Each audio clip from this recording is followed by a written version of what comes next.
자, 녹화를 위해서 대충 다시.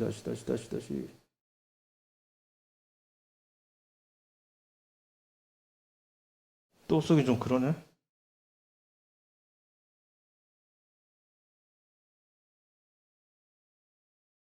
기말고사는 6월 15일. 이렇게 조그매 글씨가? 여기 이따만한데? 6월 15일 날 같은 방식으로 중간고사와 같은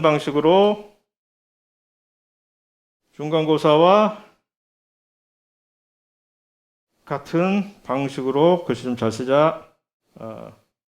식으로 같은 시간에 실시하도록 하겠습니다. 그래서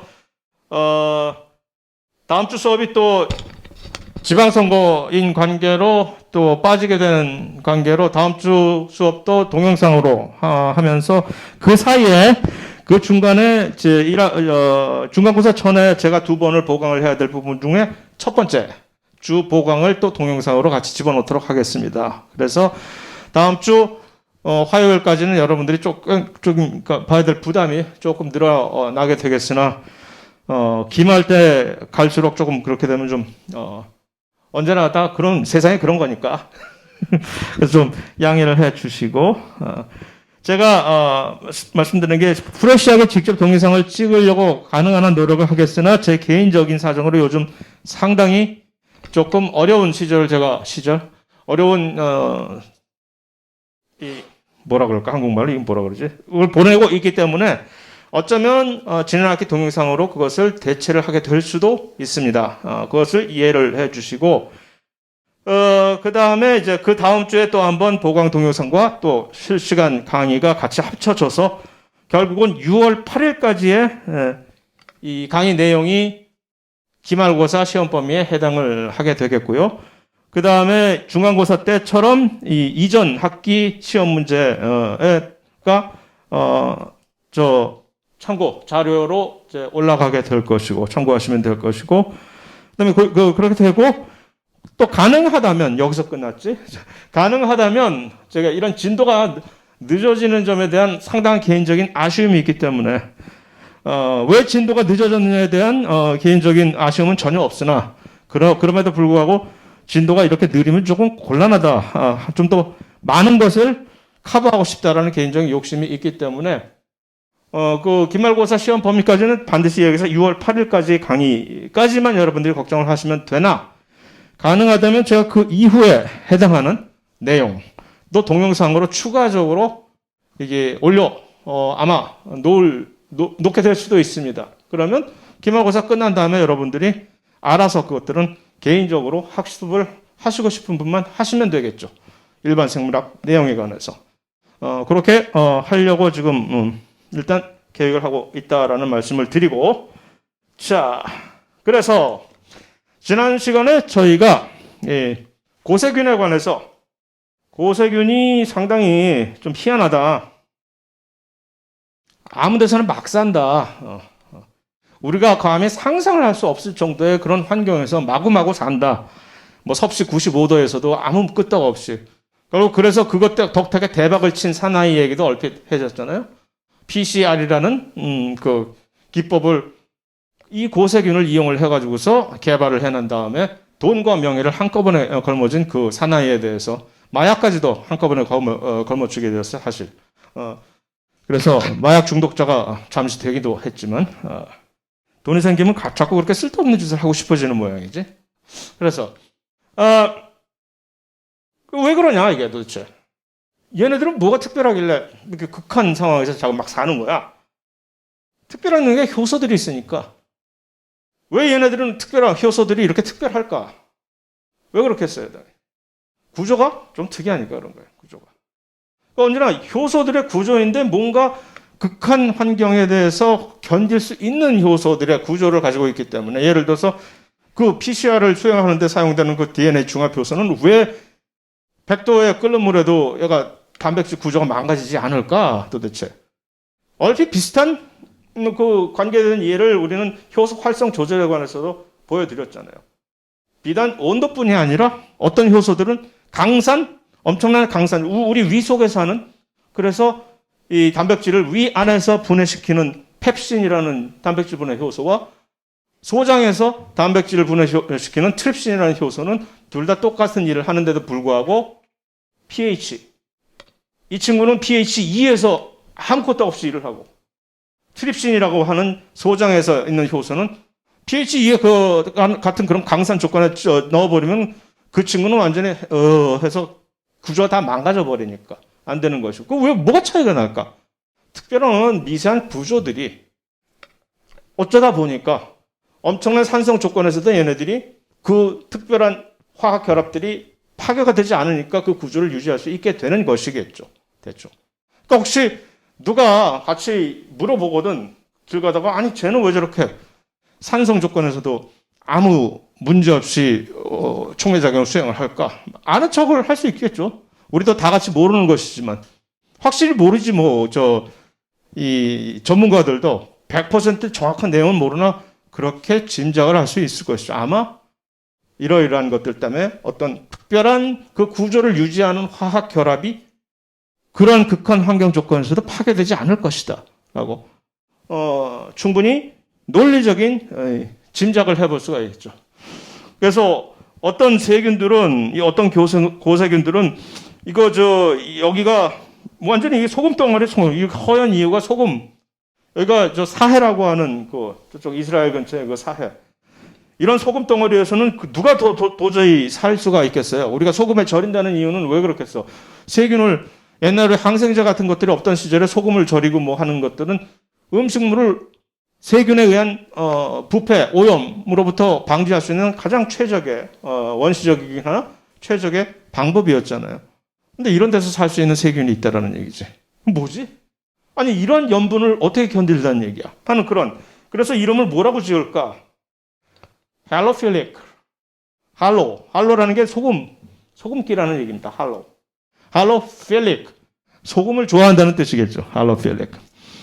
그래서 소금만 보면 난 미치겠어 하고 너무 좋아서 그 속에서 막 이렇게 함부로 살 수 있는 그런 세균도 있다. 고세균들이 특히 그렇다. 그런 일종의. 서머필이지만 서머필 중에서도 익스트림, 좀 과하다, 심하다는 얘기죠. 익스트림 서머필. 방금 전에 얘기했던 그 PCR 중합효소를 가지고 있었던 그 세균. 100도에서도 죽지 않아라는 그런 세균들. 그러니까 무슨 이런 용암 근처라든가 옐로우스톤에 있는 끓는 온천 근처에서도 아무렇지 않게 살 수 있는 이런 친구들. 크라이오필이라고 하는 것은 뭐냐면 저온을 좋아한다는 얘기죠. 크라이오라는. 크라이오 EM 결부 지을 수가 있겠죠. 극초저온 전자현미경, 영어로 크라이오 EM. 크라이오라는 얘기는 바로 요게 저온이라는 뜻입니다. 크라이오. 그래서 크라이오필 하면은 이걸 또 뭐 사이클로필이라는 얘기도 하는데 뭐. 근데 이 정도는 뭐 마이너스 100도 이런 데서 살 수 있는 것이 아니라 조금 이 정도가 약해서 한 마이너스 15도, 마이너스 20도 정도에서 주로 잘 산다는. 그러니까 좀 약하네, 얘네들은. 좀 더 내공을 키우고 와야 되겠네. 저쪽 극한 딴 친구들은 100도, 섭씨 100도에서 잘 살고 있는데 니들도 한 마이너스 100도 정도까지는 가야 좀 대충 같이 맞먹을 수 있지 않겠어요? 어쨌든 이런 또 저온에서 살 수 있는, 엄청나게 산성 조건에서 살 수 있는 그런 세균들도 있고, 그걸 애시도필이라고 얘기를 하겠죠? 뭐 하는 이것저것 별의별 게 우리의 상상을 초월하는 그런 고세균들이 많다라는 얘기입니다. 그래서 산성 조건에 대한 내성을 위해서 고생의 다양한 대응 기전들이라는 메커니즘이 이제 논문에서도 나왔고, 어떤 식으로 대충 보면은 그림을 이것에 대한 시험 문제를 낼 의향은 전혀 아무것도 없고, 단순히 그냥 한번 우리의 이 논리적인 이 사고 습관을 다시 한번 살짝 생각해 보는 방식으로, 어떻게 산성 조건을 일단 어떻게 해야 얘네들이 견딜 수 있을까 하는 여러 가지 방법이 있겠으나 그 중에 대표적인 거 하나는 뭘까? 산성이라는 얘기는 뭐예요? 수소이온이 엄청나게 많아지는 거예요. 수소이온. 그럼 그 엄청나게 많아진 수소이온이 세포 안에 있는 여러 개 구조의 수소 결합에 의존하는 어떤 구조들을 그 수소 이온들이 회방을 놓아가지고서 구조가 망가지게 되면 거기에 대한 폐해가 오는 거 아니겠어요? 그러니까 항생제에 대한 내성을 키우는 것과 비슷한 얘기예요. 수소이온이 엄청나게 많이 들어온다? 한 방법은 그 들어온 수소이온을 어떤 식으로 해서는 중화시켜버리는 방법이 있을 수가 있을 것이고, 수소이온을. 또 한 가지 방법은 수소이온이 마구 들어오면 그거를 능동적으로 밖으로 쫓아내버려가지고서 네가 감히 이 안에서 어디서 감히 펌프짓을 해가지고 쫓아내는 그런 수가 있겠죠. 그래서 어쨌든 간에 이 생명체, 살아있는 생명체는 여러 가지로 그런 대응 방식이, 그래서 여기 뭐 이렇게 수소가 펑펑 밖으로 나가는 수송체가 여기서 그림이 보이는 이유이고, 들어온 수소를 이렇게 중화시키는 그런 그림이 보이는 이유고, 자세한 내막을 절대 우리가 신경 쓸 필요도 없고 지금 이 순간에, 다만 상식선상에서 그런 대응 기작들을 이들이 개발을 시키면 산성 조건에서 살아남을 수가 있겠구나라는 그냥 상식적인 얘기입니다. 생물학은 언제나 상식에 기반은, 절대로 어떤 이 우주의 물리 화학적 법칙에서 전혀 벗어날 수 없는 상식적인 그런 로직하에서 모든 생명 현상들이 일어나고 있다는 또 하나의 이해가 되는 것이죠. 자, 또 한 가지 세균, 고세균이 그냥 일반적인 세균과 조금 특이한 점은 세포벽이 좀 특이해요. 펩티도글라이칸이라고 알고 있었잖아요. 세균의 세포벽. 그러니까 식물이 가지고 있는 셀룰로스를 기반으로 한 세포벽이 아니고 균류가 가지고 있는 키틴 기반으로 한 그런 세포벽이 아니고 펩티도글라이칸. 이름만 딱 들어도 펩티도글라이칸이라는 얘기는 탄수화물에다가 뭔가 펩타이드가 조금 들어있겠구나 라는 그 이름이 바로 펩타이도글라이칸이라는 얘기인데 그게 아니라는 얘기죠. 그래서 고세균의 세포벽은 좀 희한한, 그래서 잘 모르고 아직 연구가 잘 정확하게 안 돼 있었고 정확하게 해서 잘 모르고 대부분 S-레이어라고 하는 특별한 이름을 얻기에 충분한 좀 특이한 구조로 되어 있습니다. 그래서 뭐 이런 것들이 포함이 된, 더더군다나 이 구조 자체도 여러 가지 다른 고세균들이 매우 다양하게 특이하게 가지고 있다라는 정도. 그래서 심지어 서로 다른 고세균끼리의 소위 말하는 그 S-레이어라고 하는 그 구조 자체도 이런 식으로 서로 다릅니다. 그래서 또 한 가지 틀린 점은 그 세포벽의 성분이 틀린 것뿐만이 아니라 세포막의 지질 성분이, 세포막은 세상에 어딜 가나 소위 말하는 인류 공통적인 유니버설한 인지질 이중층, 우리가 알고 있는 인지질 이중층이었잖아요. 그런데 이것이 그 고세균들이, 특히 어떤 특정한 고세균들이 아주 열에 강한 또 한 가지 이유가 될 수도 있는 것인데, 이러한 지질 성분은 훨씬 열에 잘 견디는 구조로 되어 있으며, 좀 이따 구조를 이제 차이를 살펴보겠지만, 그런데 뭐 장점이 있으면 그에 따르는 단점도 언제나 항상 이제 발생하는 것처럼 열에 잘 견디긴 하지만 온도 변화 같은 데서 다른 일반적인 인지질 이중층으로 이루어진 세포막보다는 잘 적응을 이제 급변하는 그런 온도 변화에 대해서는 잘 적응을 할 수 없는 구조로 되어 있다라는 점. 아마도 그래서 이들이 자기의 살던 그 원래 서식지를 떠나는 걸 극히 싫어하는지도 모르지.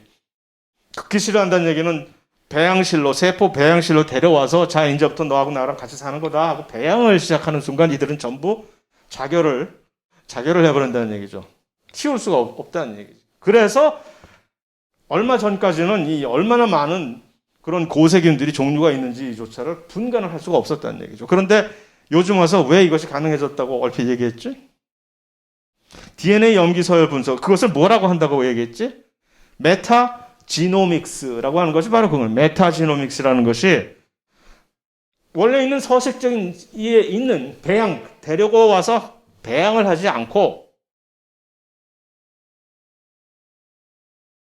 이게 바로 메타지노믹스, 세포 배양을 거치지 않고 생물 종들을 본래 서식지에서 직접 유전체 분석을 통해서 연구하는 기법을 이제 메타지노믹스라고 얘기를 하는 것인데 왜 이것이 가능하냐 요즘은 그냥 조금만 띄워도 여기서 살짝 조금만 뭐가 묻혀도 전체 유전체 염기 서열을 다 분석을 할 수 있는 기술이 그만큼 발달을 했기 아니 심지어 오죽하면 네안데르탈 화석을 긁어가지고서 거기서 DNA 뽑아가지고서 쫙 이어 맞춰가지고서 네안데르탈도 알고 보니 사람이랑 우리 현대 네안데르탈은 사람 아닌가? 그들도 사람이었죠. 와 똑같은 30억 쌍의 염기 서열로 이루어져 있구나라는 걸 파악을 할 수 있을 정도로 기술이 그만큼 발달했기 때문에 뭐 어디서든 DNA 뽑아내서 염기 서열 분석하는 건 이제는 정말 기가 막히게 발달을 한 거거든요. 그러니까 이런 데도 활용이 되는 거지. 괜히 데리고 와서 뭔가 좀 많은 양을 얻어야 되니까 배양을 하는 거 아니야. 야, 내가 먹을 거 많이 줄게. 참 커봐. 근데 여기서 전부 다 죽어버리니까 직접 거기서 살짝 샘플 떠가지고서 DNA 분석만 내가 니들 정보만 알려고 해 하면서 이런 식으로 다 파악을 요즘은 하고 있다는 거죠. 덕택의 여기도 그 덕택에 우리 몸 안에 있는 장내 미생물이 도대체 얼마나 많은지라는 그 종류도 같은 방식으로 요즘은 다 그게 파악이 돼가지고 요즘 갑자기 장내 미생물의 중요성이 갑자기 부각이 되는 이유가 그전까지는 이 안에 얼마나 많은 다른 장내 세균들이 같이 살고 있는지에 대해서 전혀 감이 없었다는 얘기지. 근데 요즘은 뭐 헛소리로 우리 몸에 있는 세포보다 뭐 10배는 더 있다라는 뭐 그런 헛소리도 있고 그건 조금 과장된 얘기고. 자, 그래서 세포막이 어떻게 다르다는 얘기야, 그들이. 이렇게 다르다는 얘기입니다. 위키피디아에서 보여주는 인지질 이중층과 그들의 세포막의 차이가 위에서 보면은 이들은 이 두 개의 서로 이 일반적인 인지질 이중층처럼 이렇게 지방산 꼬리가 이렇게 붙어 있는 것들이 아니라 조금 다른 구조로 되어 있으면서 특히 확연하게 차이가 나는 것은 그 인지질 이중층이 일반적인 우리 세포막에서는 정말로 이중층을 이렇게 분리가 된 이중층을 이루고 있는데 반해서 많은 경우에 많은 이 아키박테리아의 세포막들은 이 둘이 서로 이렇게 융합이 돼 버려 있어요. 그래서 그것과 연결이 되는 특별한 성질 중에 하나가 열에 왼쪽에 보이는 것이 이제 둘 다 시뮬레이션 모델일 뿐이지만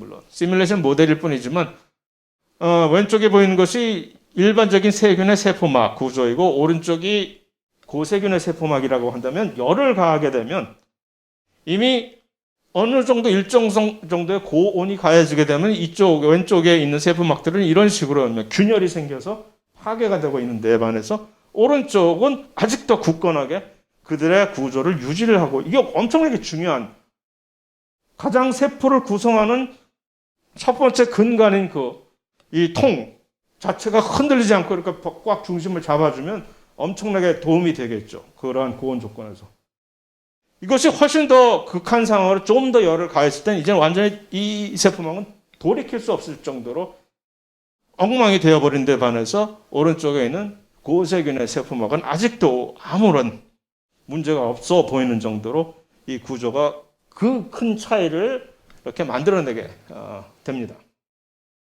그래서 고세균과 그냥 일반적인 세균이 그런 식으로 여러 가지 물론 그들은 둘 다 원핵세포로서의 공통적인 이런 특성들을 같이 공유하고 있으나 그럼에도 불구하고 고세균과 이 일반적인 그 세균을 비교해 보면 그렇게 서로 다른 점들이 밖에서 외견상으로만 본다 해도 이렇게 다른 점이 많다라는 점입니다.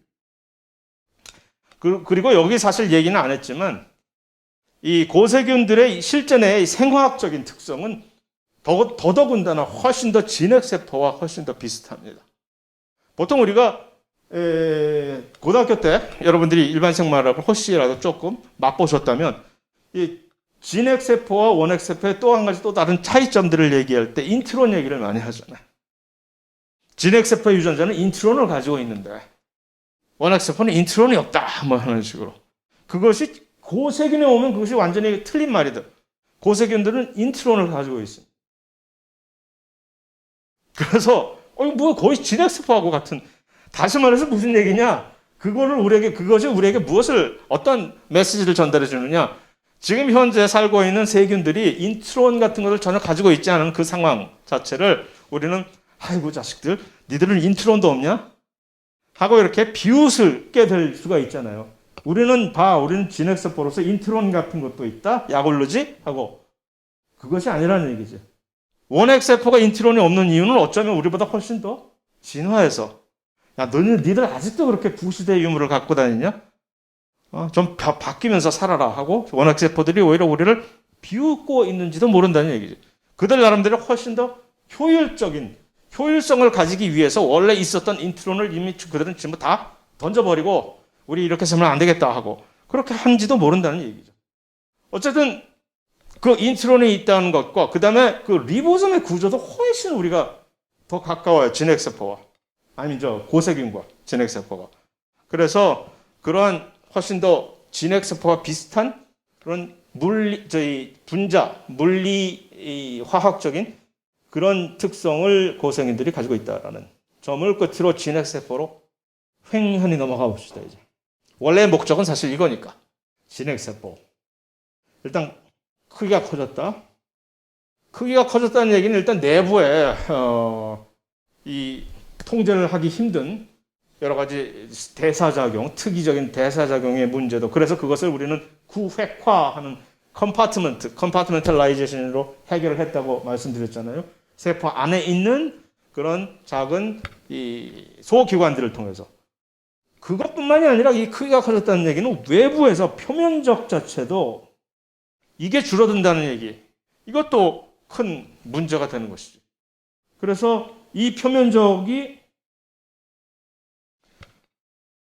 세포 안에 있는 그런 세포 소기관들이 그것까지도 사실은 보완을 해주는 매우 중요한 역할을 하고 있다라는, 안에 있는 세포 안에서 특별한 환경 안에서 특이적인 대사작용을 수행하는 8가지 제가 강조를 했던 세포 소기관들의 특성뿐만이 아니라 심지어 그 표면적에 이게 부피가 커질수록 표면적은 훨씬 막 줄어드니까 상대적으로 그것조차도 안에 세포 내부에다가 막을 가지고 있는 또 다른 표면을 만들어냄으로써 그럼으로써 이제 표면적을 증가를 시키는 효과를 가져오게 된다는 것 역시 우리가 인정을 할 수가 있습니다. 그래서 이것과 특정 대사작용은 이미 강조한 것이고, 그래서 구획화라는 것은 어쩌면 이 두 가지 표면적을 증가시킬 수도 있고 특정 대사작용을 또 이제 특별한 지역에서 수행할 수 있게 해준다는 두 가지 얘기를 하는 것이 훨씬 더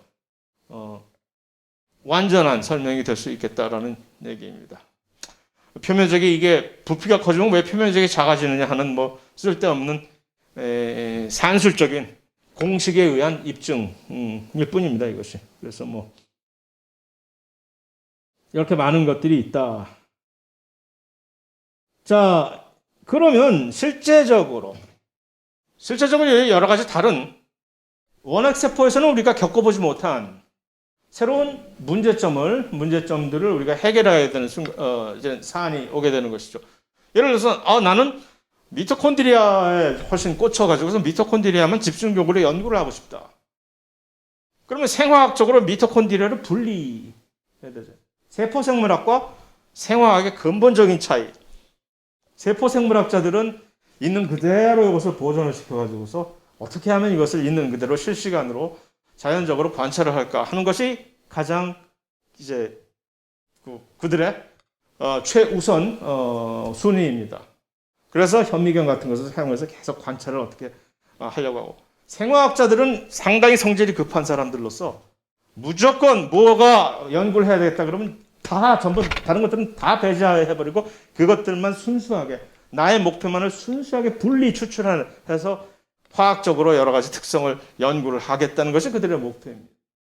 그러니까 똑같은 목표를 가지고 이제 연구 목표가 있어도 그들의 접근 방법이 틀릴 수밖에 없는 것이죠. 그러면 생화학자들의 그런 접근 방법을 상당히 사실 파워풀하거든요. 생화학적인 접근 방법. 여태까지 우리가 쌓아놓은 인류가 쌓아서 축적된 기술과 지식들이 여기에 딱 맞게끔 축적이 되어 있고, 그래서 예를 들어서 미토콘드리아만을 우리가 특별하게 분리를 해야겠다. 어떻게 하겠어요, 이거? 다른 것들은 다 쓰레기야, 그들에게 있어서. 다른 모든 것들은 아무리 상대적으로 핵이 중요한 역할을 하건 간에 나의 목표가 미토콘드리아라면 다른 모든 것들은 나의 관심밖, 고로 쓰레기. 해서 이것만. 이제 그러기 위해서는 이제 차등적으로 원심분리기를 이용해서 다행스럽게도 각각의 세포 소기관들이 각각의 밀도가 다르고 화학적인 특성이 다르기 때문에 특별한 방법의 원심 분리기를 최소한 2, 3차례 반복 연속적으로 수행을 하게 되면 분리를 할 수가 있다는 얘기죠. 예를 들어서 이건 아주 간단한 매우 간단한 그러한 방식의 차등 원심 분리의 하나의 예로서 일반 생물학 교과서들에 주로 이렇게 제시가 되어 있는 기법인데 핵 가장 맨 밑에 떨어지고 그러니까 네가 만약 핵이 너의 관심사라면 나머지들은 전부 다 따서 버리고 얘만 잘 고이 모셔가지고서 이 안에 있는 여러 가지 물질들을 아주 순수하게 정제된 형태로 연구를 할 수가 있다는 얘기죠. 반면에 미토콘드리아가 다른 것들은 다 미토콘드리아나 또는 엽록체도 여기에 포함이 되겠죠. 엽록체가 관심사라면 한 이 중간 정도쯤에 이럴 경우에는 어떻게 해야 되겠어요? 핵을 먼저 떨어뜨려서 핵들을 제거해 버린 다음에 이들을 가지고 있는 것들을 한 번 더 원심 분리를 하면 이들이 드디어 이제는 가장 밑에 떨어지는 그러한 물질이 되겠죠. 하는 식으로 이렇게 분리를 해서 연구를 할 수가 있다는 얘기입니다. 또 한 가지, 이 차등 원심 분리라는 원리를 통해서 우리가 이 골지라고 여기 레이블이 되어 있는 이 안에는 뭐가 들어있느냐? 크게 세포 소기관에는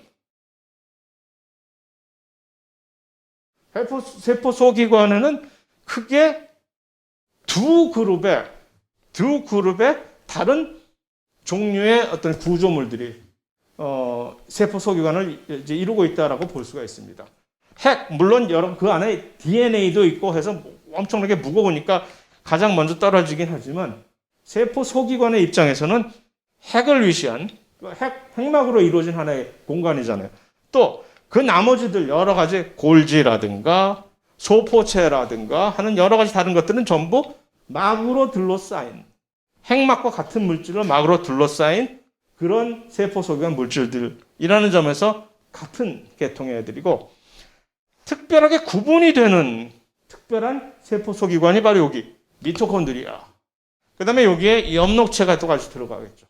그래서 사실 생화학적인 측면으로서도 이 두 개의 그룹이 서로 확연하게 차별 구분이 되는 그런 세포 소기관들이라고 얘기를 할 수가 있습니다.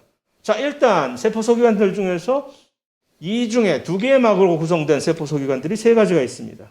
핵, 미토콘드리아, 엽록체. 그런데 엽록체는 일단은 우리가 가지고 있지 않으니까 잠시 우리의 관심을 접어두고 미토콘드리아와 그런데 문제는 똑같은 이중막이긴 하지만 핵이 가지고 있는 이 이중막과 미토콘드리아가 가지고 있는 이중막은 달라도 너무 달라.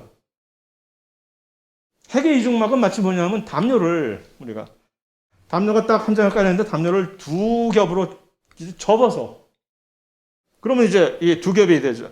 그렇게든 사실 똑같은 그러니까 바깥쪽과 안쪽에 있는 그 핵막의 성분이 화학적으로 동일하고 정말로 글자 그대로 이들이 이중막이 된 이유는 그냥 글자 그대로 이들이 한번 이렇게 담요를 접은 것처럼 겹쳐서 접어가지고서 폴딩을 시켜서 이중막이 되어버린 그런 구조입니다. 그러나 미토콘드리아나 엽록체는 그 이중막의 구조가 바깥쪽과 안쪽 막의 화학적 성분이 완전히 달라요. 우리가 지금 현재 가지고 있는 유리 세포막과 조금 달라, 이게. 그래서 사실 이것이 얼핏 언급을 했었던 그 내부 공생 이론에 또 역시 부합되는 하나의 증거로서 활용이 될 수도 있는 것이죠. 자, 그러니까 그 세 개가 진핵세포 안에서 발견될 수 있는 두 개의 막으로 구성되어 것들이 그 세 개일 뿐이고, 나머지 이 모든 것들은 막이 단일막으로 구성되어 있습니다. 여기서 단일막이라는 얘기는 뭡니까? 인지질이 하나의 층으로 되어 있다는 얘기는 아니지. 인지질 이중층인데 그것이 하나의 마치 세포막과 똑같다는 얘기입니다.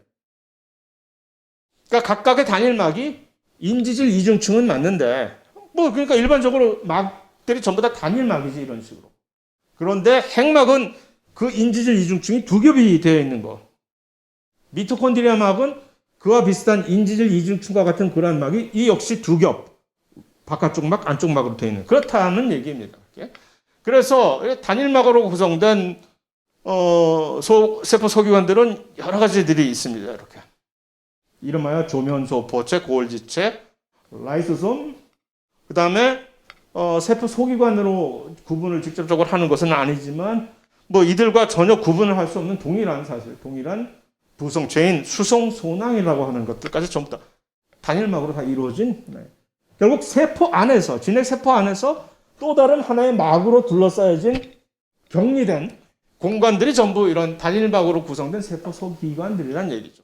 오른쪽에는 활면소포체, 페록시좀이라고 하는 잘 우리에게 훨씬 친근하지는 않아 반드시 가지고 있는 또 역시 그 다음에 vacuole이라고 영어로 얘기하는 액포라고 하는 특히 식물세포에서 두드러진 이 액포라는 것은 식물세포에서 매우 두드러져 있기 때문에 동물세포에서는 이 액포가 사실 명확하게 구분이 되어 있지 않아서 잘 보기가 힘들긴 합니다만 그래서 이런 것들이 전부 단일막으로 구성된 세포 소기관들인데 핵막과 같이 핵과 이들을 전부 통틀어서 뭐라고 얘기를 하냐면은 이들을 얘기하는 것이 여기 혹시 그 다음에 써놨나 내가?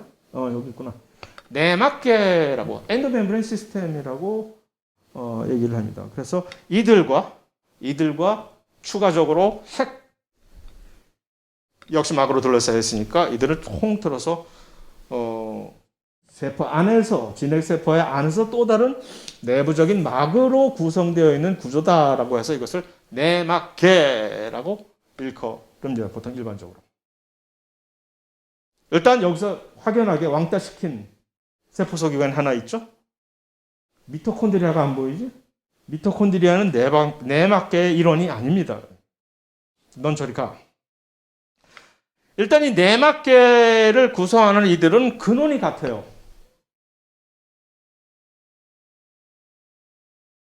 이들이 어떻게 생겼느냐? 얼핏 보여드린 것 같긴 한데 이 내막계를 구성하는 세포 소기관들은 처음에 어떻게 생겼을까?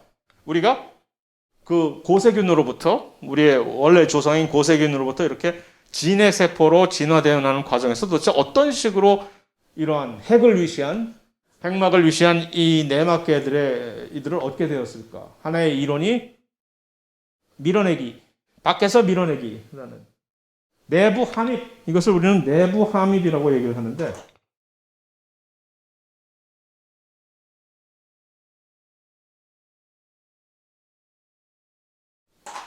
밖에서 뭔가 압력을 가하면 이것이 바깥에 있는 세포막이 안으로 밀려나면서 주름이 지게 된다는 일종의. 어디까지 정말 이거 믿어줘야 될지는 확실히 모르겠으나 거기 가본 일이 없으니까. 그래서 주름이 져서 이 안으로 접혀 들어간 이 막이 고정화되면 이 안쪽으로 들어가게 돼가지고서 결국 분리가 되면 여기서 안쪽에 갑자기 생긴 예를 들어서 처음에 이렇게 세포막이 이렇게 있었는데 어떤 특별한 일부 부분이 이 안으로 이렇게 주름이 접혀 들어가게 됐다. 여기도 이 안으로 주름이 접혀 들어가고 이렇게 하다 보면 접혀 들어간 부분이 외부와 이렇게 분리가 되고 이들이 따로따로 특히 이들이 중간에서 이렇게 만나게 되면 이제 이것이 핵을 이루고 안에 뭐 하는 식으로 그 주변부에 있는 조면 소포체들도 전부 같은 맥락에서 이렇게 접혀지다 보니까 안에서 이렇게 접혀지다가 안에서 끊겨버려서 하나의 이 세포막과 동일한 화학 성분을 가진 안쪽에 생긴 막이다라는 뜻에서 내막계라고 얘기를 하는데 뭐 이들이 뭐 일반적으로 이렇게 그래서 정설로 받아들여져 있는 얘기입니다. 또 한 가지는 자 그럼 이들이 내막계인 건 알겠는데 왜 이쪽 왼쪽과 오른쪽 애들 이렇게 편가르기를 해놨을까 내가 그들을 소개시키는 이름을 소개할 때 지면관계상 물론 지면관계상이지 그 외에 또 다른 의도는 없을까? 숨겨진 의도? 자 이거 1점짜리 쉬는 시간 우리 10분 들어가기 전에 10분 쉬는 시간 들어가기 전에 여러분들의 졸음을 확 살짝 파괴시켜드리기 위해서 이거 1점짜리입니다. 왜 왼쪽과 오른쪽으로 내가 이런 식으로 편가르기를 해놨을까? 어떤 혹시 무슨 숨겨진 의도는 없을까?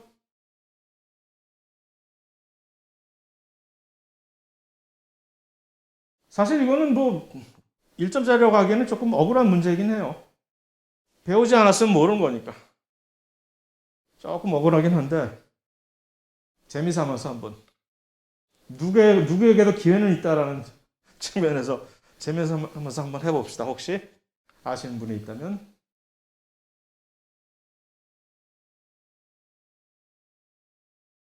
없는 척하는 모양이네. 전부들 동료애를 발휘하기 위해서. 자, 뭐 없다고 5초. 뭔가 막 지금 1초 땡. 이쪽부터 우리가 자세히 보려고 하는 것인데, 이쪽과 이쪽이 특히 소포체, 같은 소포체인데 조면과 활면이 이렇게 서로 이렇게 분단이 되어 있는 점을 주목을 해보세요. 그러니까 이들은 쓰임새가 확실한 어떤 특별한 용도에 같이 공통으로 쓰이게 되는 내막계의 이론들입니다.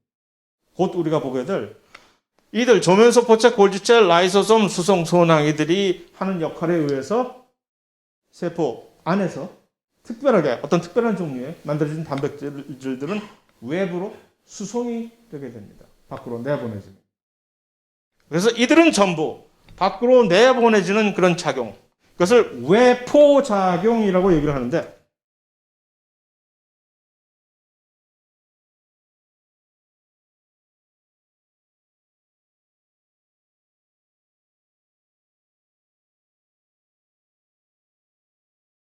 엑소사이토시스라고 밖으로 던져버리는 겁니다. 분비, 우리가 분비를 한다고 하잖아요. 분비,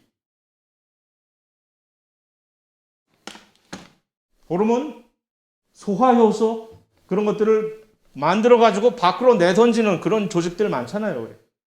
그런들이 그 조직들이 분비를 할 때 바로 이 과정을 통해 가지고서 바로 여기에 지금 조면소포체, 골지체, 리소솜, 수송소낭들이 활력에 힘입어서 그들을 밖으로 내보내게 되는 겁니다. 옆에서 이들은 그냥 가만히 구경뿐. 그 과정에서 최소한. 다른 물론 기능이 있죠. 중요한 기능들. 그래서 이것들을 일부러 이렇게 살짝 옆으로 따로 이렇게 구분을 해봤습니다. 자, 그다지 중요한 것은 아니고, 그래서 이런 것들이 있는데 핵문제 한번 볼까요? 아직 5분이 남았네. 쉬는 시간 전까지. 핵은 핵질과 염색질로 구성되어 있다. 뭐 그다지 중요한 건 아닌데, 핵질이란 뭐냐면 국이지, 국.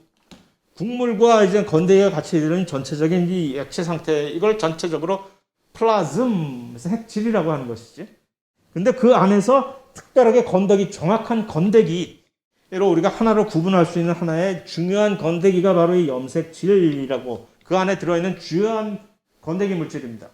그러니까 핵이라고 하는 것은 하나의 공간일 것이고, 그 공간을 누가 채워주고 있느냐라고 했을 때 핵질이라고 하는 이 물질이 그 핵이라고 하는 공간을 채워져 있다라고 얘기를 할 수가 있는 건데, 그 핵질이라는 것은 근본적으로 뭐냐? 일종의 국물 같은 거지. 이 액체와 그 안에 들어있는 고체들이 같이 뒤엉켜져 가지고서 혼돈의 장을 이루고 있는데, 그 중에서도 특히 두드러진 주요 물질이 바로 염색질이라는 것인데, 그래서 핵질이라는 것은 잘 관심 없고 뭐 있나 보다. 세포질이라는 것이 있는 것처럼 핵질이라고 하는 용어가 있구나 하는 것처럼, 그런데 문제는 이 염색질이 문제지. 염색질, 크로마틴으로 여태까지 우리가 알고 있는, 철저히 여러분들이 전혀 사전 지식이 없다고 무시치고 하는 얘기입니다. 물론 고등학교 때 이미 다 들었던 얘기일 수 있으나, 염색체라는 것은 들어봤는데 도대체 염색질은 뭐야? 라고 한다면 이것이 어떻게 다르냐라는 얘기죠. 같은 것인가 아니면 완전히 서로 다른 것인가?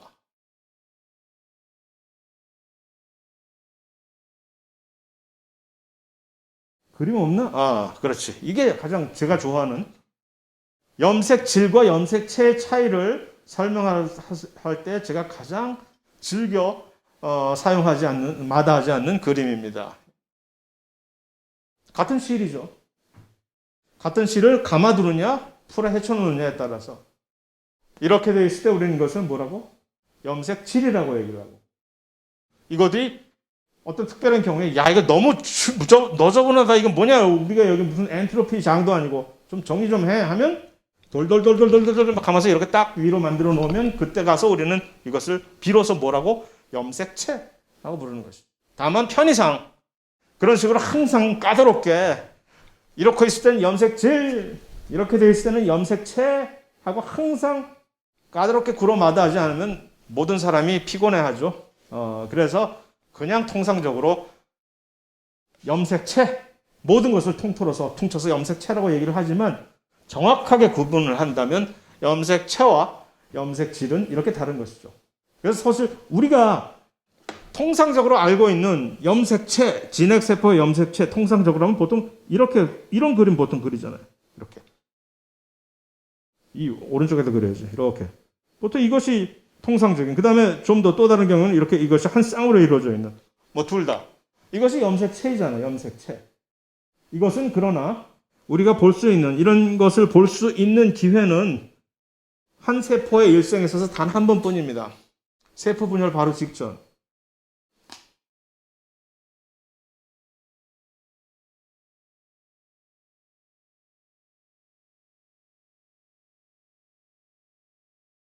그러면 나머지 세포가 분열하기 전에 거의 대부분의 기간은 보통 우리는 이것을 세포 주기라는 입장에서 보통 그것을 간기라고 얘기하면 간기?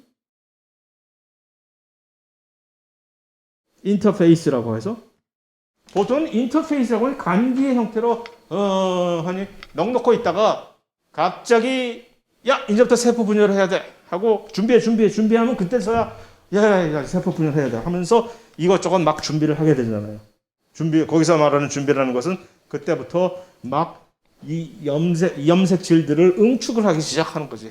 하면서 방추사도 만들고 하는 그때 오로지 분열기에 들어가려고 할 때 세포 분열 직접 할 때 우리가 무슨 뭐 세포 분열의 전기, 중기, 후기, 말기 뭐 이런 그런 스테이지들 있잖아요. 그때에만 비로소 유일하게 염색체라고 하는 그런 이 형태 구성 물질을 볼 수가 있는 것이고 그 나머지 형태에서는 이 모든 DNA들이 이렇게 염색질이라는 형태로 다시 말해서 훨씬 덜 응축이 되어 있는 응축도가 매우 낮은 형태, 풀어 헤쳐진 그런 형태의 염색체 DNA라고 얘기를 하면 됩니다. 이것을 어떻게 하면 이렇게 서로 풀었다가 늘렸다가 할 수가 있는가 하는 얘기는 10분 있다가 계속해서 살펴보도록 합시다.